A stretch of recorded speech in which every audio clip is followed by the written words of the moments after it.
오늘 하나님 말씀 같이 한번 볼까요?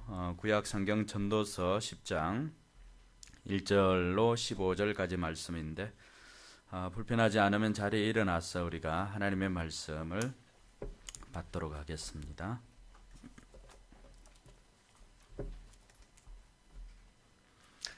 같이 읽겠습니다.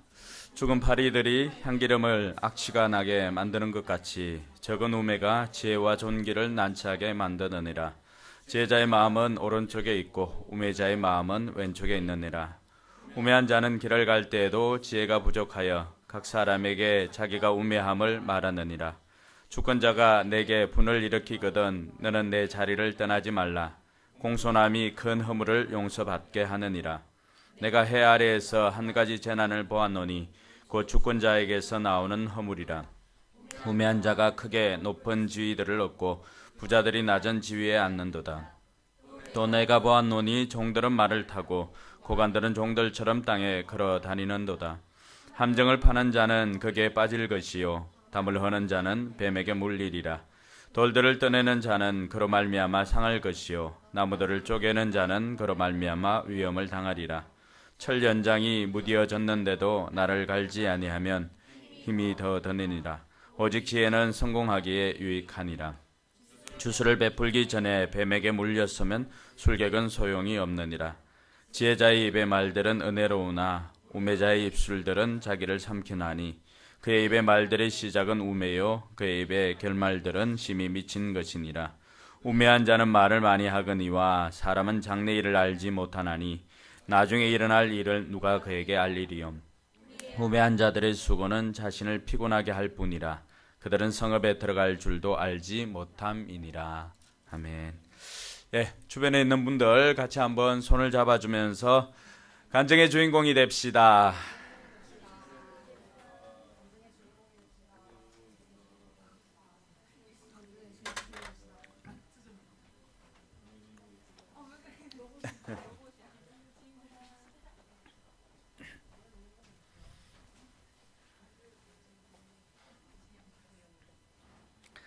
늘 우리가 다른 사람의 간증만 듣는 것이 아니라 우리가 간증의 주인공이 되어야겠습니다. 간증의 주인공이 되려면 우리가 지금까지 들어왔던 간증들도 그렇지만은 때로는 약간의 저항도 있고 때로는 큰 저항도 있지만은 그럴 때마다 내가 세상과 타협하지 않고 믿음을 지켰을 때 그것이 결국 우리에게는 간증이 되었습니다. 그래서 저와 여러분들도 이제는 믿음으로 이 세상과 당당히 맞서서 저와 여러분들이 간증의 주인공이 되기를 주님의 이름으로 축원합니다. 우리가 잘 알고 있는 소설 중에 나관중이 쓴 삼국지가 있습니다. 보통 이제 정사 삼국지와 소설 삼국지를 혼용해서 쓰다 보니까 이게 정사인지 이게 소설인지 우리가 헷갈릴 때가 많이 있습니다. 여러분들 삼국지 하면은 조상들 이름은 몰라도 삼국지에 나오는 인물들의 이름들은 많이 알고 있습니다. 여러분 알고 있는 이름 누가 있나요? 유비, 관우, 장비. 우리 청소년들 삼국지 아세요? 통일신라 전에 고구려 백제 신라 말고 삼국지 잘 몰라요? 네, 그렇습니다. 우리의 현실이죠. 네. 유비, 관우, 장비 많이 들었고 또 생각나는 사람들은 뭐 조조, 여포, 뭐 이런 동탁 이런 사람들이 생각이 납니다. 그런데 그 가운데에서 참 많은 사람들이 닮고 싶어하고 또 나도 저런 사람이 되었으면 좋겠다고 생각하는 사람이 한 사람 있는데 그게 바로 누구지요?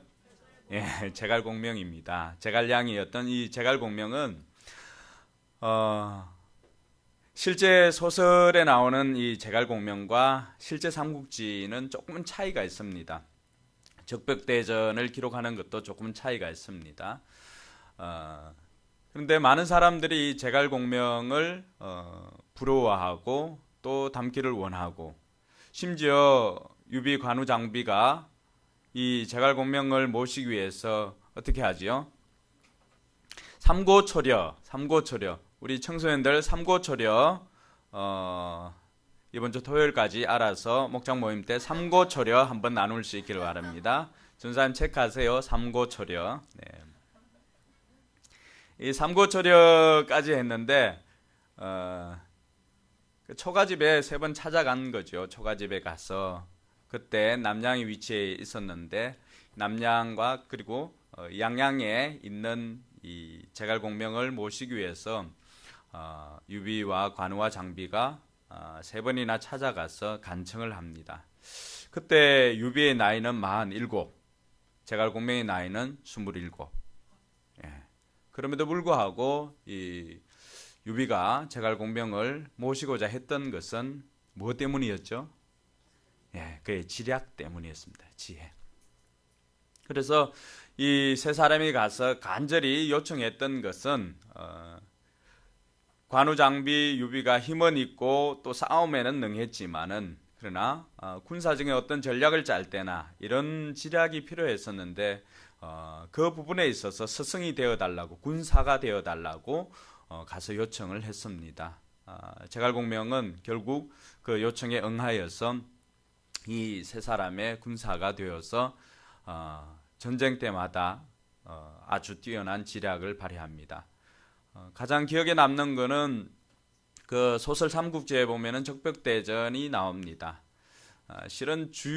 실제로는 주유가 많은 역할을 했습니다. 그런데 소설에는 보면은 제갈공명이 역할들을 하지요. 그 10만 개의 하사를 구해오는데 조조하고 이렇게 대치하고 있는데 자기가 3일 안에 10만 개의 화살을 만들어 오겠다고 했습니다. 실제로 나라 안에 화살을 만들면 얼마나 걸리겠느냐라고 했을 때 한 열흘 일주일이라야 만들 수 있을지도 모르겠다라고 했는데 이 사람은 제갈공명을 탐탁하게 생각하지 않았거든. 그래서 제갈공명은 자신은 3일 만에 가지고 오겠다. 단지 600명의 군사만 달라고 했습니다. 그리고 첫째 날이 돼도 제갈공명이 움직이질 않습니다. 둘째 날이 돼도 움직이질 않고 그냥 군사들하고 먹고 놀기만 합니다. 드디어 약속한 셋째 날이 되었습니다. 셋째 날이 되었는데 제갈공명이 군사들을 데리고 배를 타고 가는데 그 배에다가 이 천으로 이렇게 덮습니다. 근데 그날따라 안개가 많이 끼어가지고 출항을 했는데 갑자기 적들이 나타나니까 조조군사들이 어떻게 하겠어요? 놀라서 모두가 활을 가지고 화살을 쏩니다. 근데 그 화살이 이 배에다가 뭘 했죠? 청색 천을 가지고 이렇게 만들었기 때문에 화살이 다 거기에 꽂힙니다. 그렇게 해서 한참 있다가 퇴각을 합니다. 근데 그날따라 뭐가 끼었어요? 안개가 자욱해서 따라오지를 못합니다. 그래서 가지고 와서 보니까 그 화살이 10만 개가 넘었습니다. 나중에 이 적벽대전이 유명한 것은 뭐죠? 결국 부는 바람이 이쪽으로 불다가 이 반대편으로 불기 때문에 그 불화살을 가지고 화전으로 이기게 됩니다. 실제 내용은 조금은 차이가 있지만은 그만큼 이 제갈공명의 지략이 뛰어났던 것입니다. 오늘 이 유비 관우 장비가 나라의 건국을 위해서 또 나라의 강성을 위해서 지혜자를 찾았던 것처럼 지혜라고 하는 것은 우리에게 그만큼 유익이 됩니다. 여러분, 세상 사람들이 세상을 살 때 지식을 추구하는 것보다도 지혜를 추구하는 것이 바로 여기에 있습니다. 잠언 31장에 나오는 현숙한 여인도 그에게 지식이 많아서 그 여인을 현숙하다고 하지는 않습니다. 지식이 많은 것과 세상 지식보다도 그 지식을 뛰어넘는 것이 있다면 삶의 지혜인 것입니다. 오늘 전도자가 우리에게 이야기해 주는 것도 그 지혜를 이야기합니다. 여러분 어머님들, 여러분 부모님들이 학문은 여러분들보다 짧지만은 뭐가 뛰어납니까? 지혜가 뛰어납니다. 우리 어른들이 했던 이야기가 살아보니까 틀리지 않다는 것을 우리가 살면서 많이 깨닫게 됩니다. 그런 것처럼 오늘 이 전도자가 우리에게 들려주는 것도 지혜 있는 사람과 우매한 사람, 어리석은 사람의 그 차이가 뭔가, 왜 사람들이 지혜를 얻으려고 하고 왜 사람들이 그 지혜를 얻기 위해서 모든 것들을 감내할까, 이런 것들을 우매자와 지혜자를 비교하면서 들려줍니다. 여러분, 지혜자와 우매자의 차이는 뭘까요?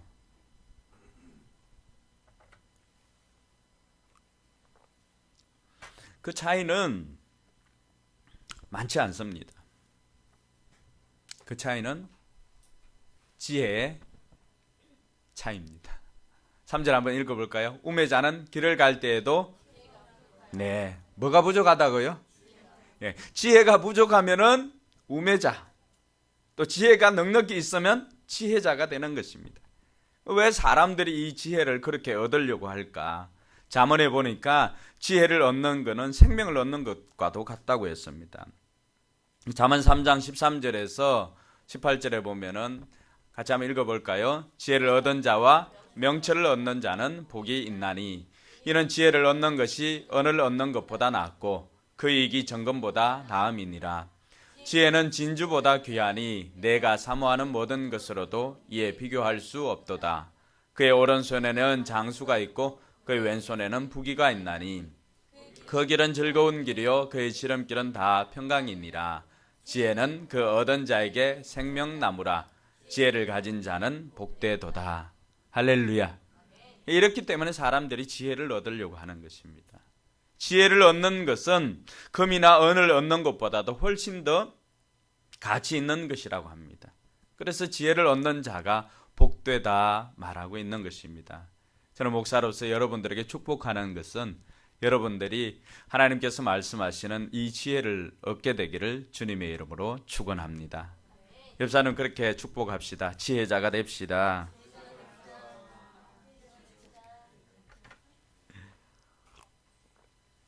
그래요.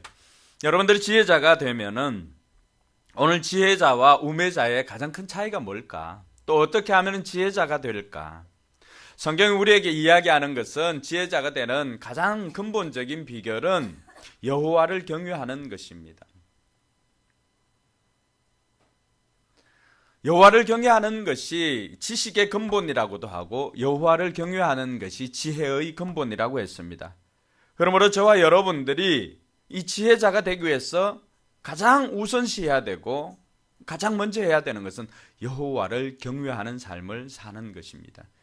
그것이 다른 어떤 것보다도 저와 여러분들을 지혜자로 만들어줄 것입니다. 왜냐하면 지혜는 우리에게서 나오는 것이 아니라 물론 경험을 통해서 우리가 얻게 되지만 그러한 것들은 완전한 지혜가 아니기 때문에 그렇습니다. 지혜가 오는 길은 하나님께로부터 지혜가 오는 것입니다. 할렐루야. 그래서 어떤 데 여러분들이 생각지도 못한 그런 일들, 수많은 간증자들이 나와서 했던 게 무엇입니까? 하나님 앞에 기도하고 믿음으로 매달렸더니 결국 하나님께서 생각지도 못한 방법을 주었다는 거예요. 그래서 지혜는 하나님께로부터 오는 것이기에 저와 여러분들이 지혜자가 되기 위해서 먼저 해야 될 것은 하나님을 경외하는 삶을 사는 것입니다. 그리고 오늘 구체적으로 그러면 하나님을 경외한 이후에 우리가 이 땅 가운데서 지혜자가 살기 위해서 무엇이 필요할까? 전도자가 오늘 세 가지 특징을 가지고 우리에게 지혜자가 되는 길을 소개하고 있습니다. 첫 번째는 작은 것에 최선을 다하는 것입니다. 오늘 1절 말씀에 보면은 뭐라고 나와 있습니까? 같이 읽어볼까요? 죽은 파리들이 향기름을 악취가 나게 만드는 것 같이 적은 우매가 지혜와 존귀를 난처하게 만드느니라. 이 죽은 파리들, 작은 것이죠. 작은 것인데 이 작은 것이 향기름 전체를 악취가 나게 만듭니다. 대부분의 많은 사람들은 큰 것에 집중합니다. 특별히 세상은 더 이 큰 것에 집중합니다. 크고 높고 좋은 것. 그래서 세상 사람들이 가는 길은 넓은 길이에요. 성경이 우리에게 이야기하는 것은 세상이 이야기하는 방식과는 다릅니다.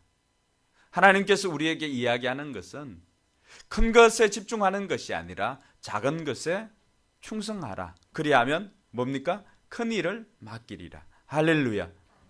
오늘날 젊은이들이나 많은 사람들은 큰 것에 집중합니다.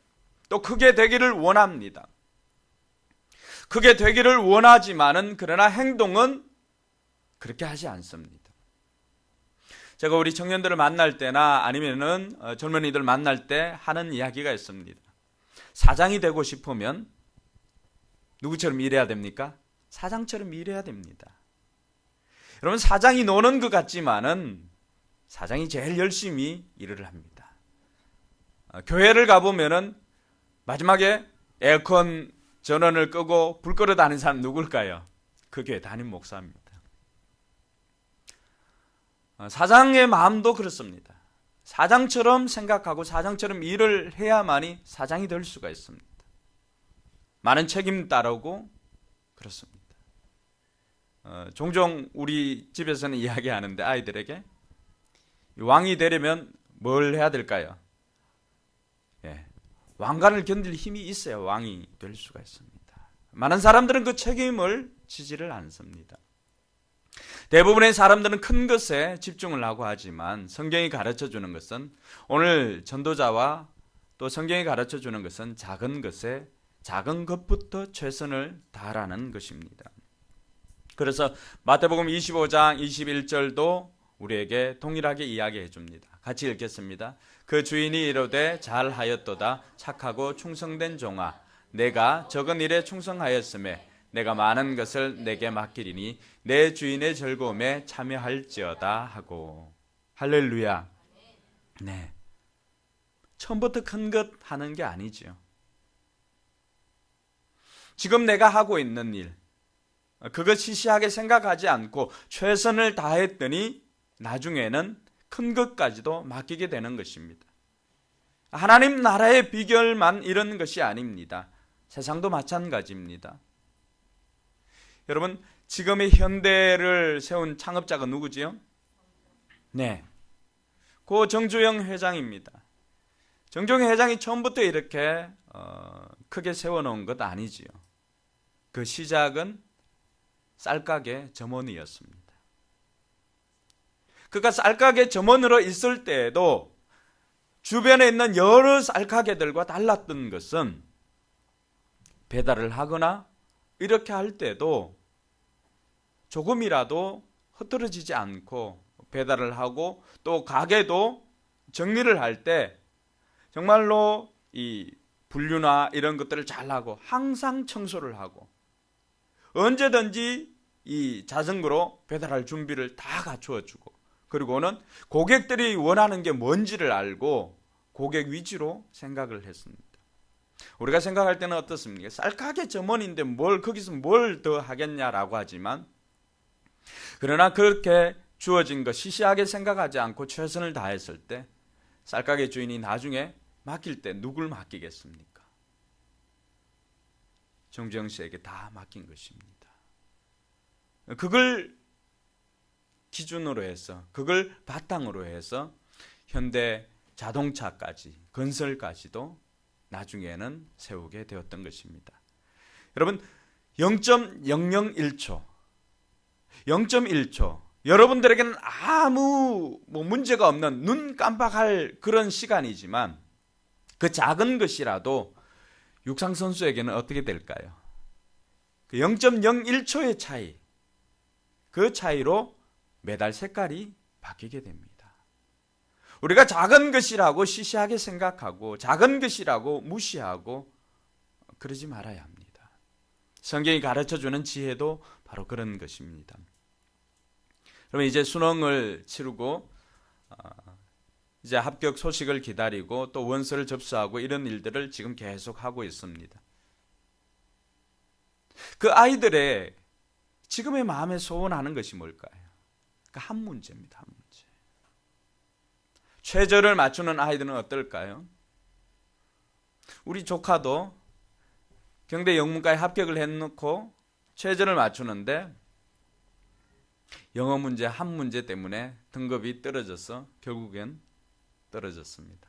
지금은 이제 다른 대학에 졸업을 했었는데, 결국 많은 문제들이 우리의 인생을 좌지우지하는 게 아니에요. 큰 게 우리의 인생을 좌지우지하는 게 아니에요. 결국은 작은 것 하나, 사소한 것 하나, 그걸 얼마나 최선을 다하는가에 따라서 우리 인생이 지혜자의 반열에 서는지 우매자의 반열에 서는지 결정이 나더라고 하는 것입니다. 원하기는 저와 여러분들은 작은 것에 최선을 다하는 저와 여러분들 되기를 바랍니다. 그래서 디테일에 신경을 써야 합니다. 여러분, 고급질수록 어떻습니까? 디테일에 신경을 씁니다. 아주 작은 것이라도 바느질 한 땀 한 땀, 그 한 땀 한 땀이 결국에는 명품과 짝퉁으로 구분을 하는 것입니다. 저와 여러분들이 지혜자로서 명품 인생을 살기를 원한다면 오늘 저와 여러분들 앞에 놓여 있는 이 작은 것, 지금 내가 하고 있는 것, 사람들이 볼 때는 시시하게 생각하는 것, 이 작은 것에 최선을 다할 때 그것을 통해서 하나님께서는 더 큰 것도 맡겨주실 줄 믿으시기 바랍니다.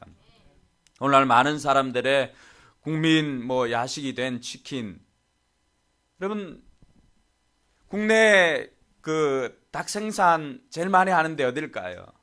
하림이죠. 하림이 처음에 어떻게 시작했을까요? 하림 창업자 김홍국 씨가 처음 시작한 것은 병아리 10마리로 시작했습니다. 그거 시시하게 생각했다면 오늘 하림이 있을 수가 있을까요?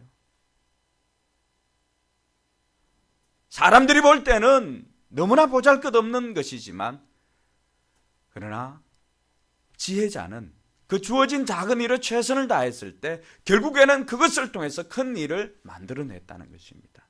오늘 저와 여러분들 앞에 있는, 우리가 지금 하고 있는 것, 지금 만나는 사람, 지금 주어진 것, 그것이 어떤 것이든지 시시하게 생각하지 말고 작은 것에 최선을 다하는 지혜자가 되길 주님의 이름으로 축원합니다. 둘째로 가르쳐주는 지혜는 준비를 철저하게 하라는 것입니다. 오늘 10절 말씀에 보니까 어떻습니까? 같이 한번 읽습니다. 철 연장이 무디어졌는데도 나를 갈지 아니하면 힘이 더 드느니라. 오직 지혜는 성공하기에 유익하니라. 지혜자가 말하는 여기에서 지혜는 준비하는 지혜입니다. 철 연장이 무디어졌는데도 그것을 알지 못하는 것은, 어리석은 자는 자신의 상태를 알지 못합니다. 지금 내 상태가 어떤지를 알지 못합니다. 영적 나병에 걸린 사람도 마찬가지죠. 지금이 어떤 상태인지 느끼지를 못합니다. 살점이 뚝뚝 떨어져 나가고 해도 나병이 어떤 병이에요? 고통을 느끼지 못하는 거잖아요. 양말을 벗다가 발가락 하나가 떨어져 나가도 고통을 못 느낍니다. 우리의 영적 나병도 마찬가지예요. 죄를 지어도 더 이상 감각이 없고, 게을러도 더 이상 아무런 느낌도 없고, 그것이 영적 나병이에요. 영혼은 하나님의 말씀을 듣지 못하여서 죽어가고 있음에도 불구하고 감각이 없으니까 내가 죽는지 사는지, 죽는 건가 이렇게 하면서도 죽어가는 거예요. 그냥 그래도 못 느끼는 것이 우매자입니다. 오늘 지혜자가 우리에게 가르쳐주는 것은, 지혜자는 철 연장이 무디어졌으면 그 무디어진 것을 인지를 하고 철 연장을 다시 가는 것입니다. 나를 가는 것입니다. 철저한 준비를 하는 것입니다. 그것이 우리로 하여금 지혜자의 반열에 설 수 있게 만들어줍니다. 옆 사람에 그렇게 축복합시다. 철저하게 준비합시다.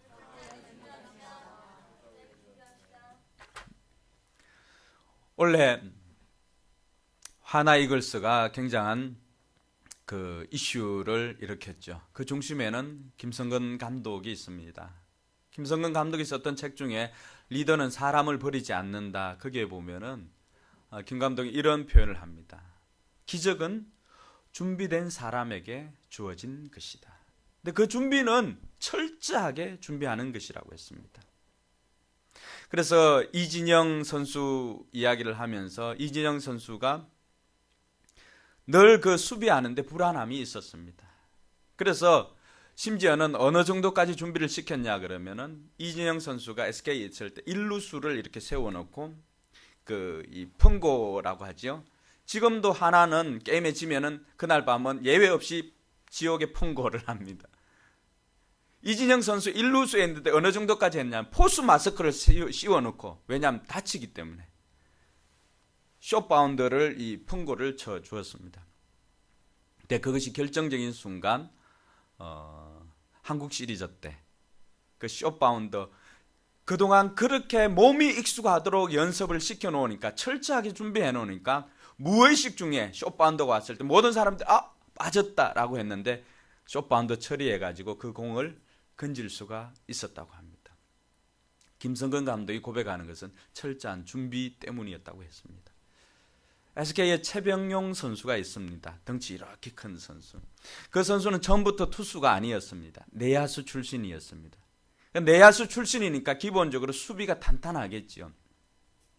투수들을 흔히 제5의 내야수나 이런 표현들을 씁니다. 던지고 난 다음에 곧바로 이어져야 되는 것이 수비를 해야 됩니다. 근데 최병현 선수가 그때도 위기의 순간인데 타자가 친 공을 자기가 잡아서 몸을 돌리거나 하면 3루 주자가 돌아오고, 그 절체절명의 순간에 그걸 잡아서 아무런 움직임 없이 바로 홈으로 송구해서 경기를 끝낼 수가 있었습니다. 김성근 감독이 거기서 밝힙니다. 그가 내야수로 철저하게 이미 준비되어져 있다는 것을 사람들은 간과했다고. 여러분, 성공이나 기적은 그냥 오지 않습니다. 철연장을 날카롭게 갈아야만이, 철저하게 준비해야만이 그 기회가 왔을 때 잡을 수가 있는 것입니다. 성도도 예외는 아닌 것입니다. 철저하게 준비하지 않으면 하나님께서 우리에게 기회를 주었을 때 우리는 그 기회를 놓치고 맙니다.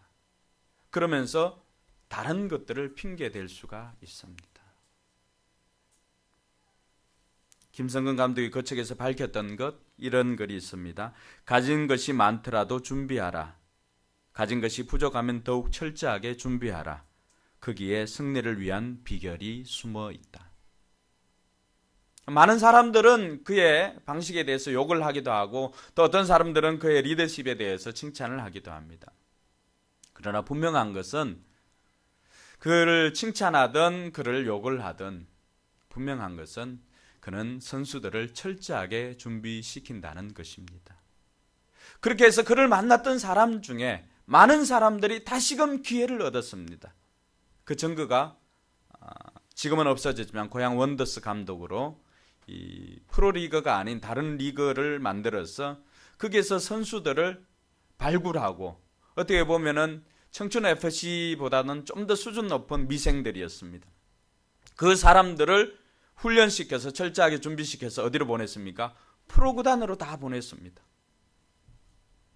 모든 사람들이 포기했던 사람들, 자기 자신들도 포기했던 사람들, 마지막 끈 하나 잡은 것이 김성근 감독이었습니다. 그래서 그곳에서 철저하게 준비를 시켜놓으니까 결국 이 사람들이 나중에는 기회가 왔을 때 KT 위즈나 다른 팀으로 다 스카우트해서 갈 수가 있었습니다. 사랑하는 성도 여러분, 지혜자는 준비하는 사람입니다. 할렐루야. 오늘 여러분들이 하고 있는 일, 그 일을 위해서, 또 여러분들의 비전을 위해서 지금부터 철저하게 준비할 수 있기를 바랍니다. 빌리 그레함이 90 넘어서도 책을 썼습니다. 60이 넘어서는 순간 자기가 그렇게까지 나이가 많아도 사역을 하게 될 줄, 또 나이가 많아서 책을 쓰게 될 줄 본인도 몰랐다고 말합니다. 여러분은 어떠세요? 여러분들이 하고 싶은 일에 여러분 나이가 걸림돌이 됩니까? 많은 사람들은 90을 생각을 못하고 60 되면 다 은퇴하고, 아이고 이제 와서 배워서 뭐 하려고, 그냥 뭐 하려고 하다가 마칩니다. 근데 어영부영 70이 되고 80이 되고 90이 됩니다. 여러분의 생은 다를까요? 어느 날 전국 노래장의 대부였던 누구지요? 송혜 선생님이 나와서 그런 노래를 부르는 걸 들었습니다. 내 나이가 어땠어? 여러분 나이가 어땠어? 전도하기 딱 좋은 나이고, 사랑하기도 딱 좋은 나이고, 무엇을 배우기에도 딱 좋은 나이입니다. 나이를 핑계댈 것이 아니라 우리의 준비의 부족함, 우리의 마음의 부족함을 다시금 돌아볼 수 있기를 주님의 이름으로 축원합니다. 마지막으로 살펴볼 것은 지혜자는 은혜로운 말을 사용합니다. 여러분, 지혜자와 우매자를 구분하는 그 기준은 지혜의 부족도 있지만은 그러나 오늘 전도자가 우리에게 가르쳐 주는 것은 말에 있다는 것을 알게 되었습니다. 12절 같이 한번 읽어볼까요? 지혜자의 입의 말들은 은혜로우나 우매자의 입술들은 자기를 삼키나니. 네.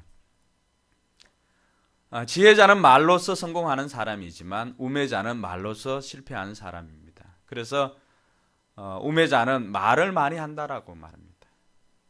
그 말을 많이 하는 것을 통하여서는 그 말이 자기를 올무를 잡는 것입니다. 총선을 앞두고 국회의원들이나 많은 사람들이 공약을 하지요. 그런데 그 공약은 많은 말들을 합니다. 근데 대부분의 공약들이 이 빌공짜가 비어있는 뻥이요, 그런 공약들이 많이 있다는 것입니다. 그분들의 지위는 높아질지는 모르지만은 그러나 지혜자의 반열은 서지를 못했습니다. 오늘 전도자가 우리에게 가르쳐 주는 것은 지혜자는 은혜로운 말을 하는 사람이라고 했습니다. 여러분, 어떤 말들을 많이 하세요?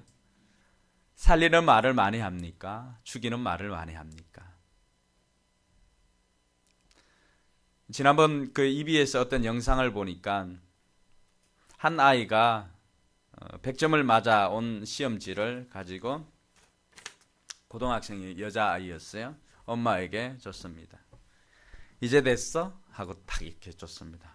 그 아이 말에도 어느 정도 성질이 나겠지만 엄마는 그 100점 받은 그 시험지를 딱 받고는 그 자리에서 따기를 올립니다.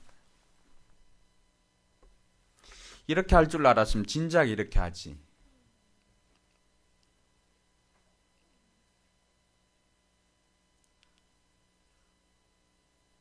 여러분들은 말을 어떻게 하세요? 우리의 말 한마디 한마디가 사람을 살릴 수도 있고 죽일 수도 있습니다.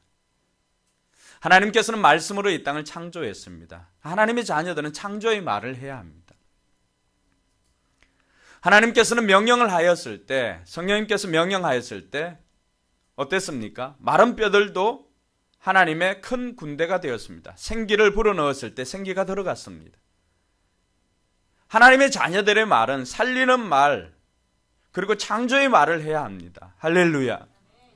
그것이 지혜자입니다. 내가 말하는 것이 긍정적인 말을 하고 살리는 말을 하고 도와주는 말을 하고 격려의 말을 하고 칭찬의 말을 하는지, 오늘 우리의 말 습관을 돌아볼 수 있기를 바랍니다. 말에는 치료의 능력이 있습니다. 잠언 12장 18절 한번 볼까요? 같이 읽습니다. 칼로 찌름같이 함부로 말하는 자가 있거니와 지혜로운 자의 혀는 양약과 같으니라. 여기 사용하는 이 양약은 그 원어를 보면은 여호와 라파, 뭐예요? 치료하는 하나님이잖아요. 그 라파라고 하는 단어에서 나온 단어를 썼습니다. 말은 치료하는 능력이 있습니다. 옛날 우리 선조들도 어떻게 했습니까? 말 한마디로 천냥빛을 갚는다고 했습니다. 어떤 사람은 칼로 찌름같이 함부로 말을 합니다. 사실 여부를 말하는 게 아니죠. 사실일 수도 있습니다. 근데 그것으로 사람들을 찌르는 말을 할 수가 있습니다. 근데 어떤 사람은 똑같이 말을 하는데 그것은 그 사람에게 양약이 되더라고 하는 것입니다. 저와 여러분들 어떻게 말을 하나요? 우리가 마치 내가 모든 의의를 이렇게 행하고 하는 것으로 알고 우리는 흔히 말로써 다른 사람들을 이렇게 찌르는, 흔히 이야기하는 돌직구, 뒤끝 없다고 하죠. 근데 맞은 사람 뒤끝이 엄청 아픕니다.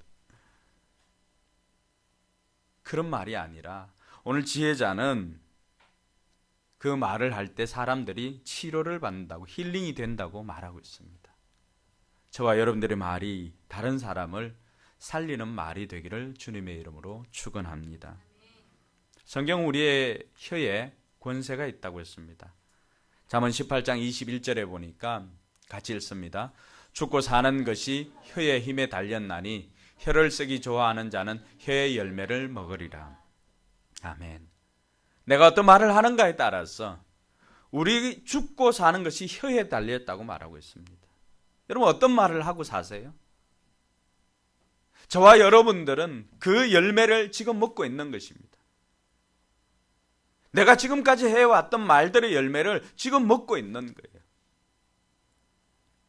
그 열매가 쓰다면 내가 말하는 습관, 태도, 내용을 바꿔볼 수 있기를 바랍니다. 옆 사람은 그렇게 축복합시다. 우리 말 잘하고 삽시다.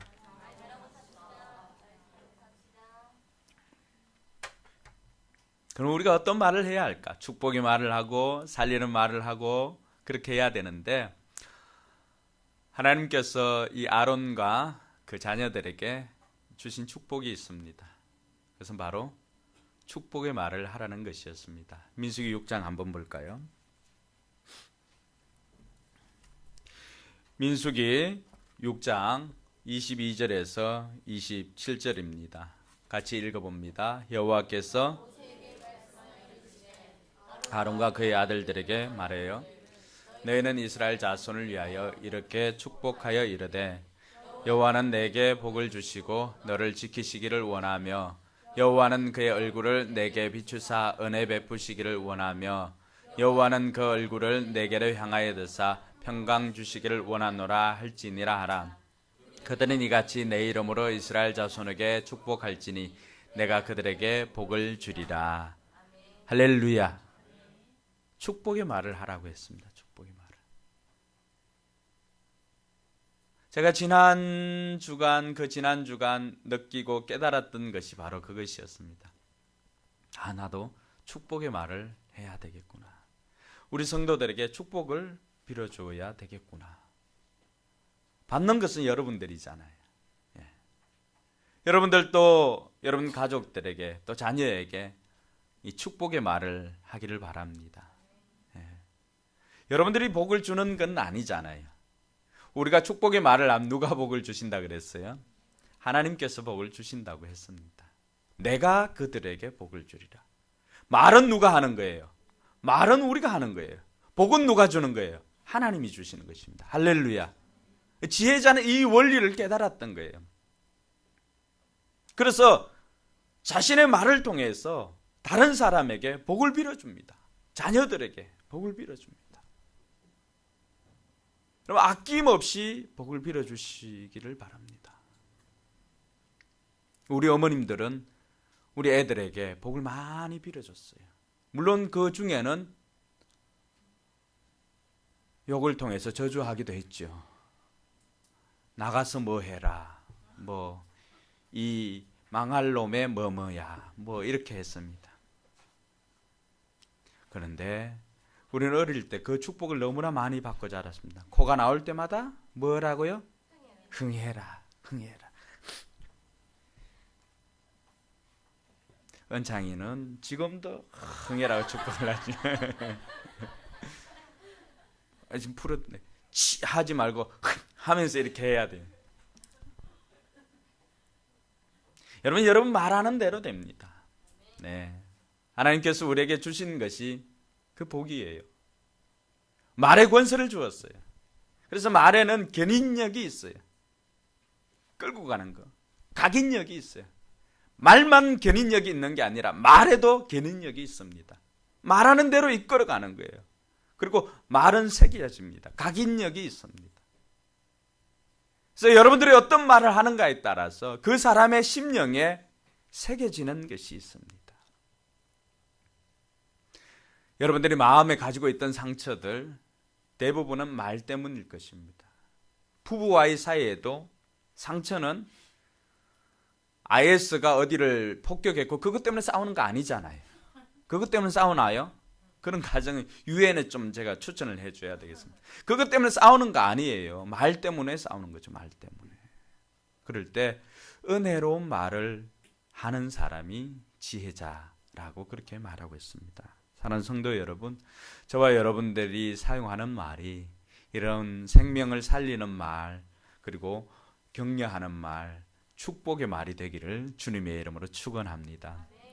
이번 한 주간 우리가 살면서 정말로 작은 것에도 최선을 다하고 또 어떤 것을 준비하든지 철저하게 준비하고 그 위에 은혜가 임하도록 기도하고 그리고 은혜로운 말을 많이 하는 것이 아니라 좋은 말을 하는 것이 중요합니다.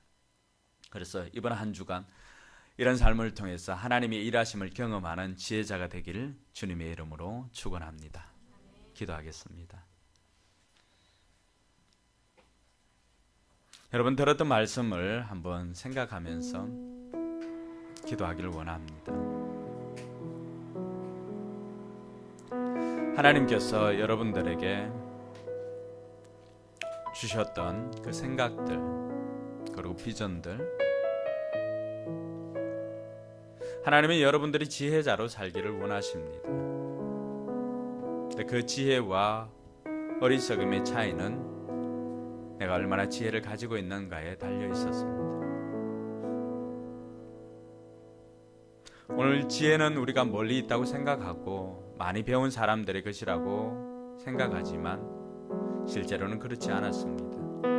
하나님을 경외하고 또 작은 것에 최선을 다하고 준비를 철저하게 하고 은혜로운 말을 사용할 때 하나님은 우리를 지혜로운 자로 세워주시마 약속하였습니다.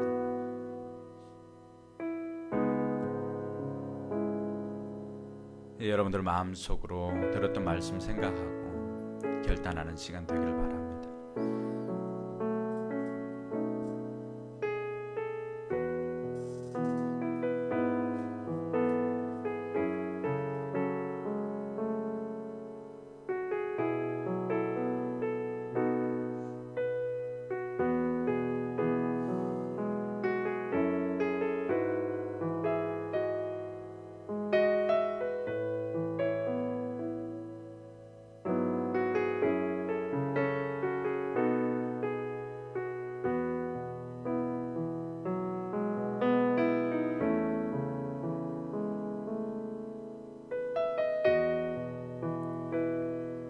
하나님 은혜 감사합니다. 이 땅을 살아갈 때 지혜를 얻는 자는 생명을 얻는 것이라고 하였고 지혜를 얻는 자는 은이나 금을 얻는 것보다도 더 귀한 것을, 진주보다도 더 귀한 것을 얻는 것이라고 했습니다. 지혜를 얻는 자는 오른손에는 장수가 있고 왼손에는 부귀가 있다고 했습니다. 이 지혜를 얻기 위해서 어떤 이들은 그 먼 길을 떠나서 초가집에 세 번이나 방문하여서 지혜를 얻고자 하였습니다. 아버지 하나님, 우리도 지혜를 얻기를 원합니다. 오늘 말씀에서는 여호와를 경외하는 것이 제일 근본이라고 우리를 가르쳐 주었고 또 작은 것에 최선을 다하고 철저하게 준비하고 은혜로운 말을 하는 것이 지혜임을 가르쳐 주었습니다. 이번 한 주간 우리 성도들의 삶 가운데 이것을 실천함으로 지혜자의 반열에 서서 명품 인생이 되게 하여 주시옵소서. 감사를 드리며 거룩하신 예수님의 이름으로 기도드리옵나이다. 아멘. 우리 자리에 일어나서 우리의 시선을 하나님께로 돌리면서 하나님 주시는 그 지혜를 누릴 수 있기를 바랍니다.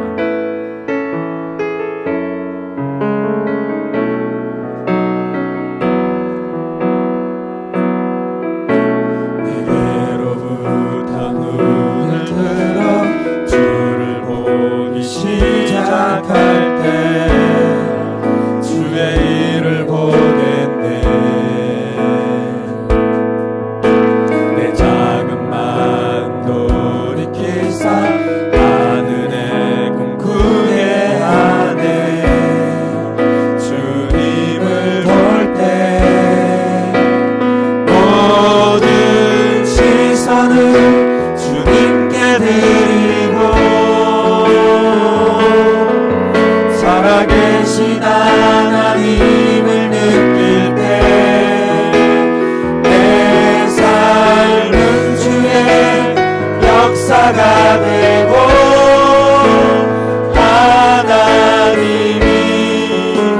일하기 시작하네. 모든 시선을 모든 시선을 주님께 드리고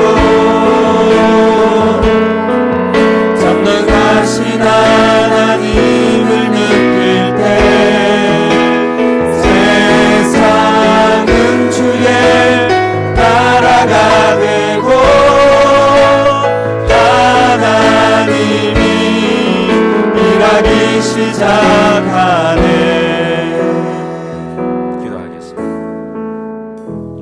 여호와는 내게 복을 주시고 너를 지키시기를 원하며 여호와는 그의 얼굴을 내게 비추사 은혜 베푸시기를 원하며 여호와는 그 얼굴을 내게로 향하여 드사 평강 주시기를 원하노라. 아멘.